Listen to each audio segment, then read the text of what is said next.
Hello दोस्तों, कैसे हो आप? उम्मीद करता हूँ सब बढ़िया होंगे और पढ़ाई कर रहे होंगे। तो आज की वीडियो का जो टॉपिक है वो है हमारा पूर्ति की लोच। क्या है? पूर्ति की लोच।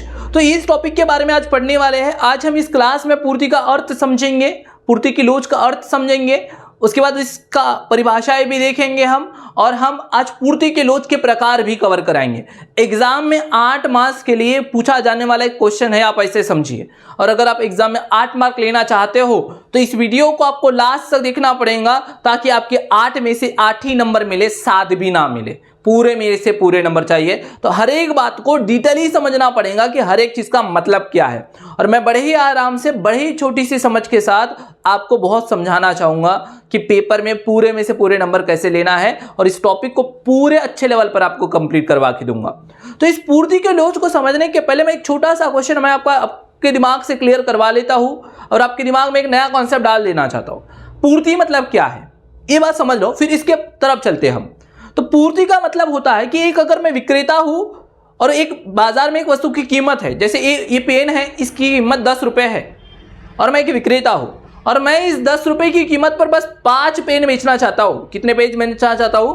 5 पेन बेचना चाहता हूं। तो ये जो हुआ इसे कहा जाता है पूर्ति। मतलब एक निश्चित कीमत पर एक विक्रेता कितना सामान बेचने के लिए तैयार है। क्या बोला मैंने? वापस से बताइए। एक विक्रेता एक निश्चित कीमत पर, एक वस्तु की निश्चित कीमत पर एक विक्रेता कितना वस्तुएं बेचने के लिए तैयार है, उसे क्या कहा जाता है? पूर्ति कहा जाता है। तो यह पूर्ति चीज हो गई। अभी पूर्ति के लोच यानी क्या? तो पूर्ति में जो परिवर्तन आता है ना, वो कीमत के आधार पर आता है। किसके आधार पर आता है? कीमत पर। चलिए समझाता हूं, आइए। अगर कोई कीमत है, किसी वस्तु की कीमत क्या हो जाती है? बढ़ जाती है, तो पूर्ति भी क्या हो जाती है? बढ़ जाती है। ये आपने पूर्ति के नियम में पढ़े होंगे। और कीमत के कम होने पर पूर्ति भी क्या हो जाती है? कम हो जाती है।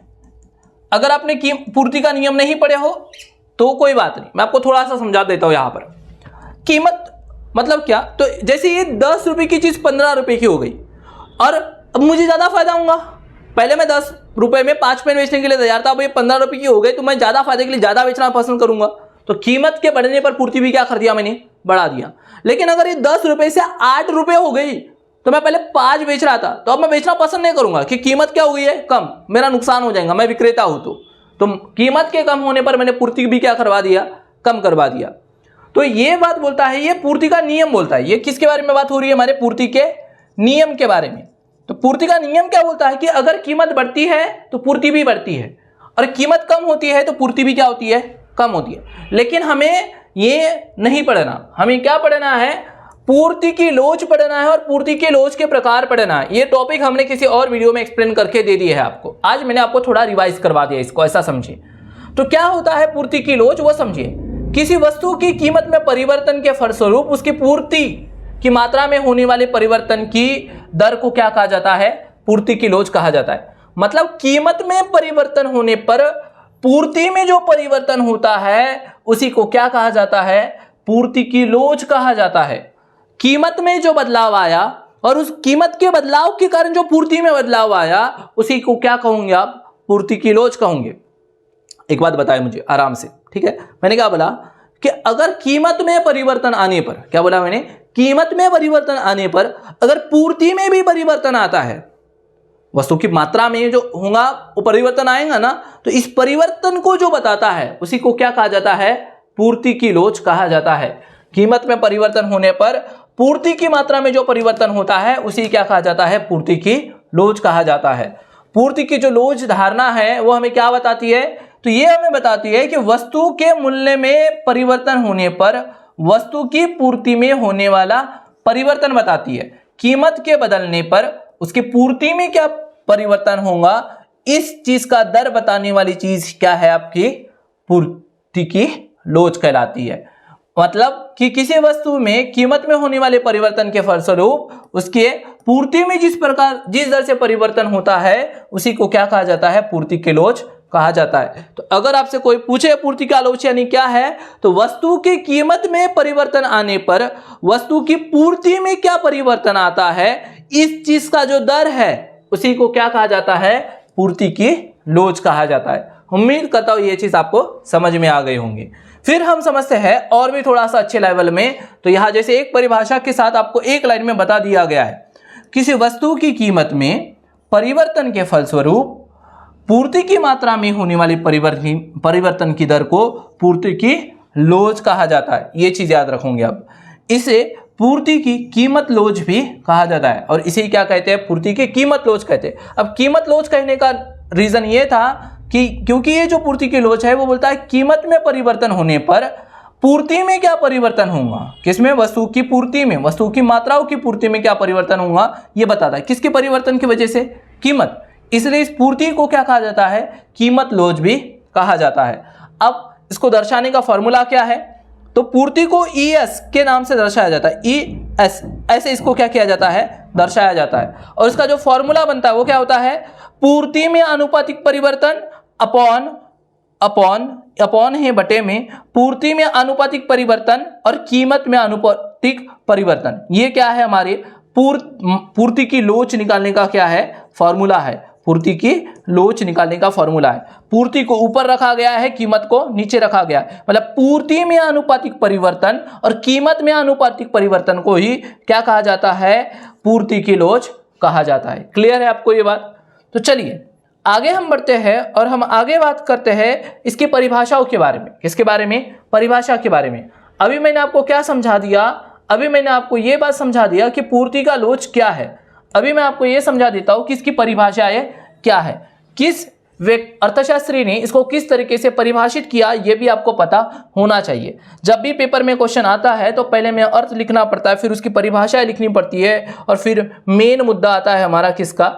उस मेन क्वेश्चन को लिखने का, जैसे पूर्ति के लोच के प्रकार को लिखने का। अब पूर्ति की लोच की कुछ परिभाषा है वो हम समझते हैं। तो पहली परिभाषा है हमारे मार्शल के अनुसार, प्रोफेसर मार्शल के अनुसार। इन्होंने क्या कहा है? तो इन्होंने कहा है कि पूर्ति की लोच से अभिप्राय कीमत में होने वाले परिवर्तन के फलस्वरूप पूर्ति की मात्रा में होने वाले परिवर्तन से है। मतलब कि कीमत में परिवर्तन होने पर पूर्ति की मात्रा में क्या परिवर्तन होता है, पूर्ति की मात्रा में क्या परिवर्तन होता है, ये जो बताती है उसे क्या कहा जाता है? पूर्ति की लोच कहा जाता है। फिर हमारे पास लिप्से करके है, इन्होंने क्या कहा है वो भी समझिए आप। इनका बोलना है कि पूर्ति की लोच उस दर से निरपेक्ष मूल्य को दर्शाती है जिसे हम पूर्ति में प्रतिशत परिवर्तन को कीमत में हुए प्रतिशत परिवर्तन से भाग देकर प्राप्त करते हैं। इन्होंने क्या बताया? एक फॉर्मूले के बारे में बताया। इन्होंने बोले कि जो पूर्ति में प्रतिशत परिवर्तन होता है, पूर्ति में जो प्रतिशत परिवर्तन हुआ है उसको आप क्या कर दो? भाग दे दो। किससे भाग दो? कीमत में होने वाले प्रतिशत परिवर्तन को। तो क्या आता है? बोलता है ये आपका आता है, बोलता है क्या आता है? आपकी पूर्ति की लोच आती है। ऐसा किन्होंने बोला है? तो प्रोफेसर लिप्से ने कहा है। तो ये चीज आप याद रखेंगे। तो ये दो परिभाषाएं हो गई, किसकी? प्रोफेसर मार्शल की एक हो गई और प्रोफेसर लिप्से की एक हो गई।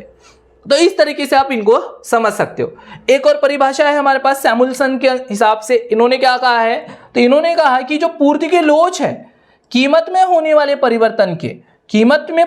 परिवर्तन के फलस्वरूप मतलब इसके वजह से पूर्ति में होने वाले परिवर्तन की प्रतिक्रिया की मात्रा कहलाती है। अच्छा, इन्होंने ये बोला है कि अगर कीमत में होने वाले परिवर्तन के फलस्वरूप पूर्ति में जो परिवर्तन होता है उस प्रतिक्रिया की मात्रा को क्या कहा जाता है? पूर्ति की लोच कहा जाता है। ऐसे हमारे पास 2-3 परिभाषाएं हैं। तो इन 3 परिभाषाओं में से कोई 2 परिभाषा आप लिख सकते हो पेपर में जो आपको अच्छे मार्क्स दिलाएंगे। तो आप मैं रिकमेंड करूंगा पहली वाली लिखो और कौन सी वाली लिखो और दूसरी वाली लिखो, ताकि आपको अच्छे मार्क्स मिल जाए। तो ये मैंने आपको मतलब बता दिया, परिभाषाएं बता दिया। अब मेन मुद्दे पर आते हैं। पूर्ति के लोच के प्रकार क्या है ये हमें पता होने चाहिए। तो मेन चीज हमारे क्लास का एजेंडा ही यही था कि हम आपको क्या समझाए कि पूर्ति के लोच के प्रकार समझाए। तो हम आपको अभी इसके प्रकारों के बारे में समझाना क्या करते हैं? स्टार्ट करते हैं। तो जैसे देखिए यहां पर बोला गया है, पहला जो पूर्ति का प्रकार है उन सभी प्रकारों को समझते हैं 1 बाय 1। मैं आपको नेक्स्ट पेज पे लेके चलता हूं ताकि आपको मैं समझा पाऊं कि क्या है पूर्ति के लोच के प्रकार। तो जैसे देखिए कि आपके कीमत में परिवर्तन आता है, किस में परिवर्तन आता है, आपके कीमत में परिवर्तन आता है, किस में परिवर्तन आता है, आपके कीमत में परिवर्तन आता है, तो आपके पूर्ति में ही परिवर्तन आता है, लेकिन कितना परिवर्तन आता है ये आपको पता कैसे चलता है। चलिए इसको अच्छे से लगा देते एक बार, ये हो गया यहां पर सेट। देखिए क्या बोलता है कि कीमत में परिवर्तन आने पर, कीमत में परिवर्तन आने पर, अगर कीमत में क्या हुआ, परिवर्तन हुआ, तो इसका जो इम्पैक्ट पड़ता है, प्रभाव पड़ता है, किस पे पड़ता है, पूर्ति पर पड़ता है। पूर्ति में भी क्या आता है, परिवर्तन आता है, लेकिन इन दोनों में आने वाला परिवर्तन अलग अलग होता है। कीमत के साथ इसमें जो परिवर्तन होगा वो समान नहीं होता। क्या नहीं होता, समान नहीं होता, एक जैसा हमेशा नहीं होता। इसलिए मांग की लोच के क्या बनाए गए हैं, प्रकार बनाए गए हैं। जैसे यहाँ पर हमने आपको समझाने की कोशिश की है, जैसे कि इन प्रकारों में क्या आता है। तो आपका पहला प्रकार जो है, ऐसे एक बार मैं आपको इसका थ्योरेटिकल पार्ट थोड़ा करवा दूं कि वस्तु की कीमत में परिवर्तन होने से सभी वस्तुओं की पूर्ति में एक समान दर से परिवर्तन नहीं होता। जैसे मैंने आपको पहले ही बताया कि अगर आपकी कीमत में परिवर्तन हुआ तो वस्तु की पूर्ति में एक समान परिवर्तन नहीं होता। कुछ वस्तुओं की कीमत में परिवर्तन होने से उनकी पूर्ति में बहुत अधिक परिवर्तन होता है। मतलब कीमत में थोड़ा सा परिवर्तन हुआ लेकिन पूर्ति में क्या हो गया, बहुत अधिक परिवर्तन हो गया। तो कुछ ऐसी वस्तुएं होती है जिनमें अपेक्षाकृत क्या होता है, कम होता है। मतलब कीमत क्या हो गई, ज्यादा परिवर्तन है, लेकिन पूर्ति का परिवर्तन क्या है, कम है। तो यदि हम ऐसा कह सकते हैं कि कुछ वस्तुएं ऐसी है जिनकी पूर्ति की लोच क्या होती है, अधिक होती है, और कुछ वस्तुएं ऐसी होती है जिनकी पूर्ति की लोच क्या होती है, कम होती है। तो इन्हीं चीजों के आधार पर हमने पूर्ति को कितने भागों में बांटे हैं, 5 भागों में बांटे हैं। एक है लोचदार पूर्ति, एक है अधिक लोचदार पूर्ति, एक है पूर्णतः लोचदार पूर्ति, एक है बेलोचदार पूर्ति, और एक क्या है, पूर्णतः बेलोचदार पूर्ति। अब इन 5 चीजों को हम एक एक करके क्या करेंगे, आराम से समझेंगे, और पूरा डिटेल एक्सप्लेनेशन दूंगा मैं आपको रेखाचित्र के साथ। रेखाचित्र के साथ मतलब इनका डायग्राम भी हम आपको यही के यही सिखाएंगे ताकि आपको कोई प्रॉब्लम ना आए। तो सबसे पहले चालू करते हैं किससे, तो सबसे पहले चालू करते हैं लोचदार पूर्ति से। किससे करते हैं, लोचदार पूर्ति से।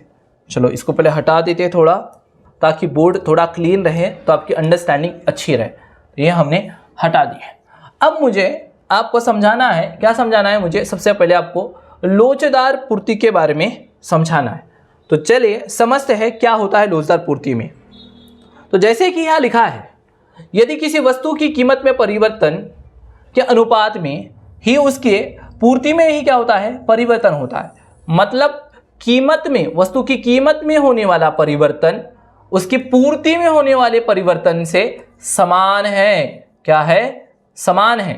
अनुपात में ही उनका अनुपात क्या है, समान है। मतलब वस्तु की कीमत में होने वाला परिवर्तन और पूर्ति में होने वाला परिवर्तन क्या है, दोनों समान है। तो उसे क्या कहा जाता है, लोचदार पूर्ति कहा जाता है, परफेक्टली इलास्टिक सप्लाई कहा जाता है। जैसे देखिए, ऐसी वस्तु, जब ऐसी वस्तु की पूर्ति लोचदार पूर्ति कहलाती है, उसी को क्या कहते हैं अपन, लोचदार पूर्ति कहलाती है। उदाहरण के लिए मान के चले, यदि किसी वस्तु की कीमत में 10% की वृद्धि हुई, अब कीमत में कितने परसेंट की वृद्धि हुई, 10% की, और उसकी पूर्ति में भी कितने परसेंट की वृद्धि हुई, 10% की, तब उसे क्या कहा जाएगा, लोचदार पूर्ति कहा जाएगा। रीजन क्या है, तो रीजन बड़ा सिंपल सा है कि कीमत में होने वाली वृद्धि और पूर्ति में होने वाली वृद्धि दोनों क्या है, समान है। तो उसे क्या कहा जाता है, लोचदार पूर्ति कहा जाता है। क्लियर है आपको ये बात।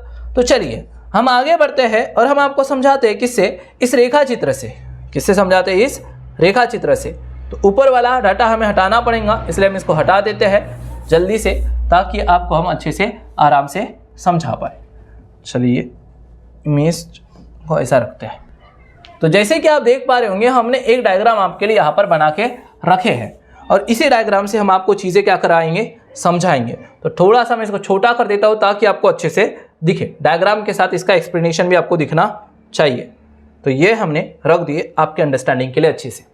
देखिए बात को समझिए, ये कौन सा है, लोचदार पूर्ति का डायग्राम बना के दिए हमने। ये याद रखना है कि वस्तु की कीमत हमेशा कहा जाती है ऊपर, तो मतलब यहाँ पर जो दिखाया जाता है वो क्या होती है, वस्तु की कीमत होती है और यहाँ पर जो होती है वस्तु की क्या होती है, पूर्ति होती है। इस साइड में क्या दिखाते हैं, ओ वाई एक्स पर क्या दिखाते हैं अपन, वस्तु की कीमत, और ओ एक्स एक्स पर क्या दिखा रहे हैं हम, अपनी वस्तुओं की पूर्ति। तो देखिए रेखा चित्र में हमने समझाया है जब वस्तु की कीमत क्या थी, ओपी थी। तो जैसे वस्तु की कीमत क्या है, ये ओ और ये क्या है, पी है। तो ये वस्तु की क्या थी, कीमत थी। तब वस्तु की पूर्ति क्या थी, ओ क्यू थी, ये थी। मतलब हमने एक डायग्राम बना ली है। जब कीमत क्या थी, ओपी थी, तब क्या हो गया, उसकी पूर्ति क्या थी, ओ क्यू थी। जब वस्तु की कीमत को क्या किया गया, बढ़ाया गया। जब वस्तु की कीमत ओ P1 हो जाती है तब वस्तु की पूर्ति बढ़कर क्या हो जाती है, ओ क्यू हो जाती है। तो मतलब जब कीमत को मैंने P से P1 तक गया, मतलब हमारी कीमत क्या हो गई, OP1 हो गई है। वैसे ही अब पूर्ति जो पहले OQ थी अब क्या हो गई, OQ1 हो गई। तो ये हमारी एक और क्या आ गई, पूर्ति आ गई। तो जब इन दोनों में ये जो P से लेके P1 तक का डिफरेंस है और Q से लेके Q1 का जो डिफरेंस है, मतलब ये जो परिवर्तन है, अगर ये समान है, क्या है, ये समान है, तो उसे क्या कहा जाता है, तो उसे कहा जाता है लोचदार पूर्ति। क्या कहा जाता है, लोचदार पूर्ति। क्या कहा जाता है उसको, लोचदार पूर्ति। जैसे कि यहाँ है रेखा चित्र से स्पष्ट किया गया है कि वस्तु की बढ़ी हुई कीमत तथा वस्तु की बढ़ी हुई पूर्ति एक दूसरे की क्या है, बराबर है। मतलब ये वाला जो डिफरेंस है और ये वाला जो डिफरेंस है वो दोनों क्या है, बराबर है। इसीलिए इसको क्या कहा जाता है, इस पूर्ति की लोच को कहा जाता है लोचदार, इकाई के बराबर। इसको क्या कहा जाता है, इकाई के बराबर लोच। इसलिए इसको लिखने का तरीका क्या होता है, ES=1, मतलब पूर्ति की लोच किसके बराबर है, 1 के बराबर है। कीमत में होने वाला भी परिवर्तन और पूर्ति में होने वाला भी परिवर्तन दोनों क्या है, सेम है।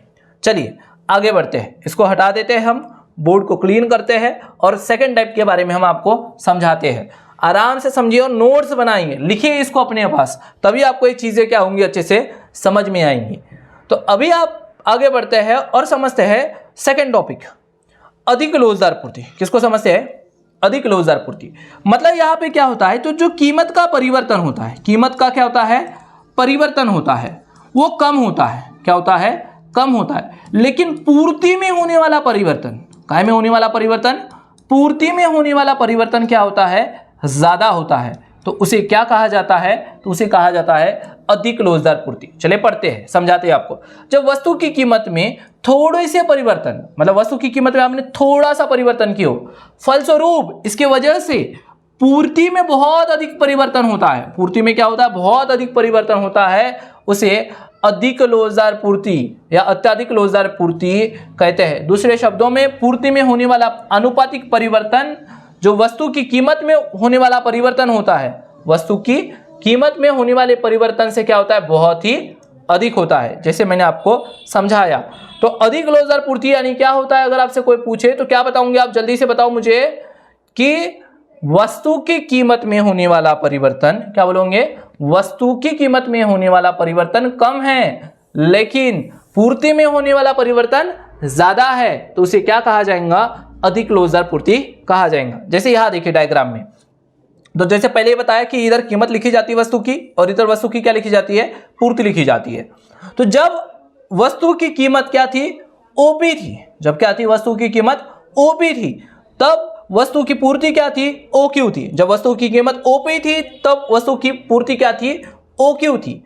जब कीमत ओपी से बढ़कर OP1 हो गई है, ओपी से बढ़कर क्या हुई है, OP1 हो जाती है, तब वस्तु की जो पूर्ति होती है वो क्या होती है, OQ से बढ़ के Q1 हो जाती है। क्या हो जाती है, OQ से बढ़ के OQ हो जाती है। OQ पहले थी, अभी क्या बन गया, OQ बन गया, 1 बन गया, OQ1 बन गया।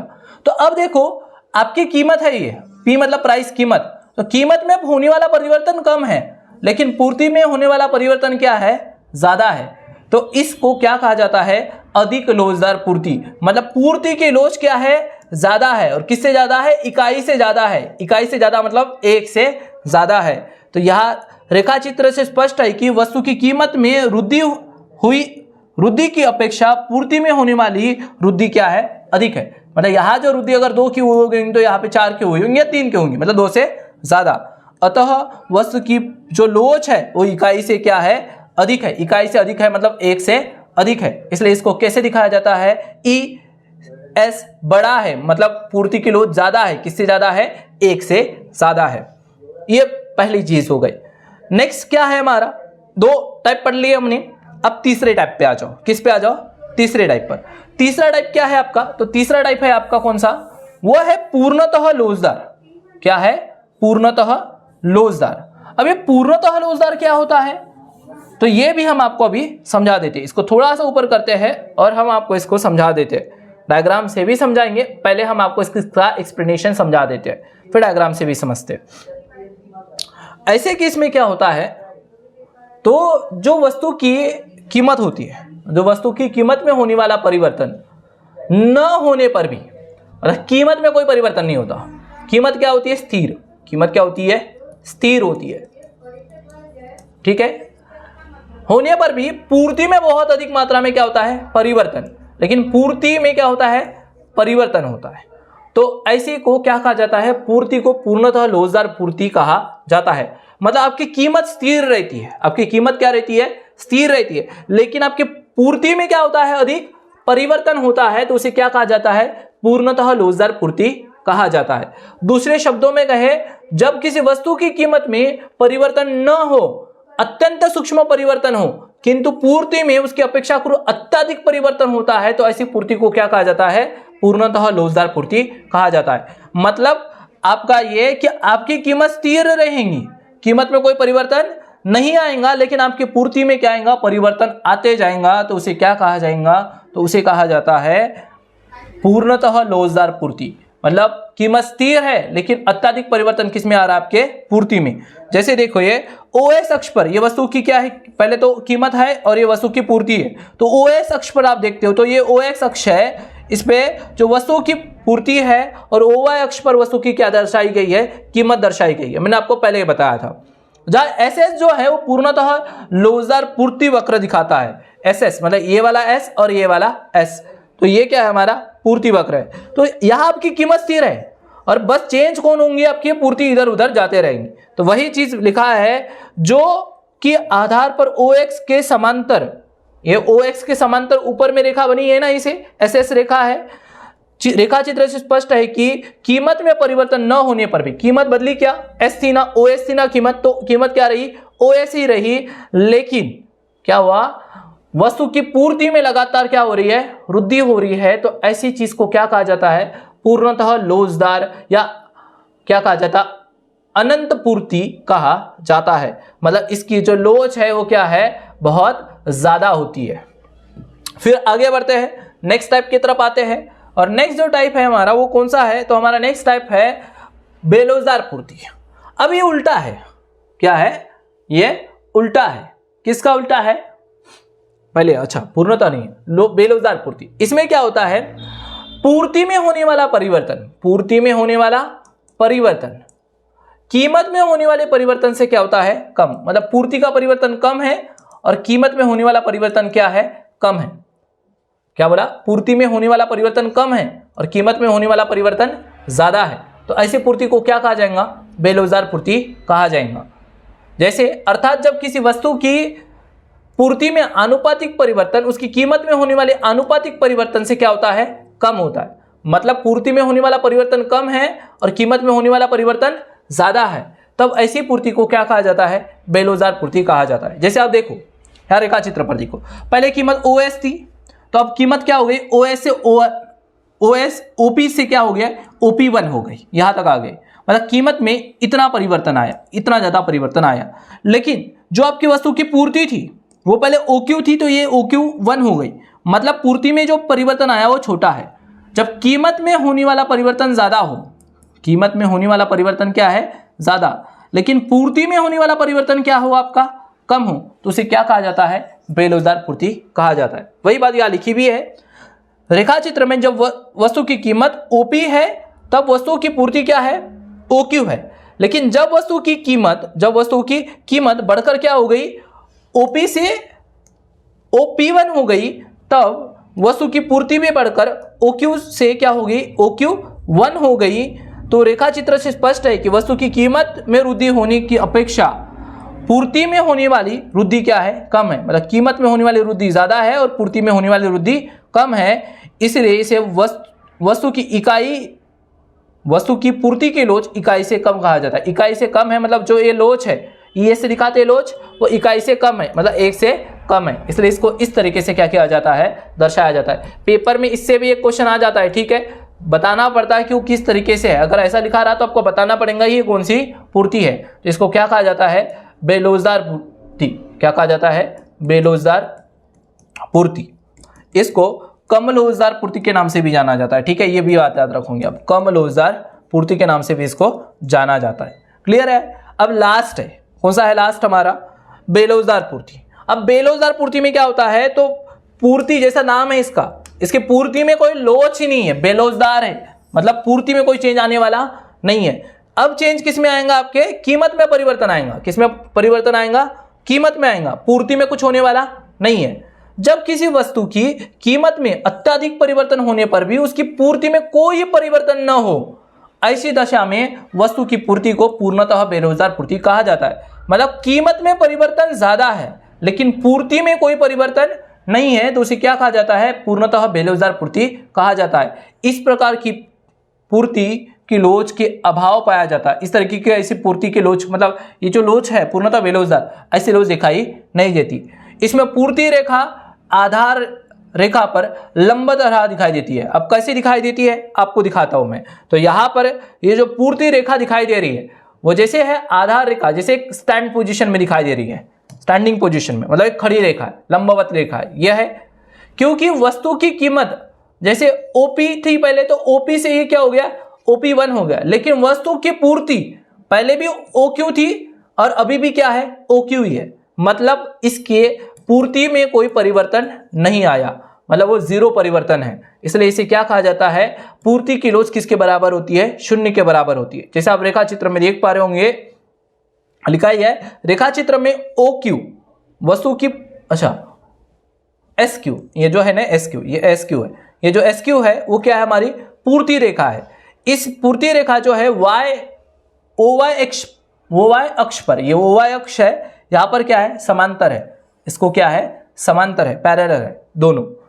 रेखा चित्र में स्पष्ट है कि वस्तु की कीमत चाहे OP हो या OP1 हो, OP हो या OP1 हो, किंतु वस्तु की पूर्ति क्या है, OQ है, इसमें कोई चेंज नहीं है, अर्थात उसकी पूर्ति बिल्कुल भी परिवर्तित नहीं हो रही है। ऐसी स्थिति में इसे पूर्ति की लोच क्या होती है, 0 होती है, जो मैंने यहां पर आपको दिखाया हो। तो इस वीडियो में मैंने आपको पूर्ति की लोच के बारे में बताया, मतलब बताया, परिभाषाएं बताया और पूरे लोच के प्रकार को रेखा चित्र के साथ क्या करवा दिया है, स्पष्ट करवा दिया। उम्मीद करता हूं आपको एक भी डाउट नहीं हुआ होगा और आपके कंफर्म 8 में से 8 मार्क क्या हो गए होंगे, कंप्लीट हो गए होंगे। तो चलिए इस वीडियो में इतना ही रखते हैं, मिलेंगे हमारे एक नेक्स्ट वीडियो में, और जहां बात करेंगे किसी इंटरेस्टिंग टॉपिक में जिससे कि आपकी इकोनॉमिक्स की मार्क्स क्या हो जाए, बढ़ते जाए। तो इस वीडियो में इतना ही रखते हैं, मिलेंगे हमारे नेक्स्ट वीडियो में दोस्तों।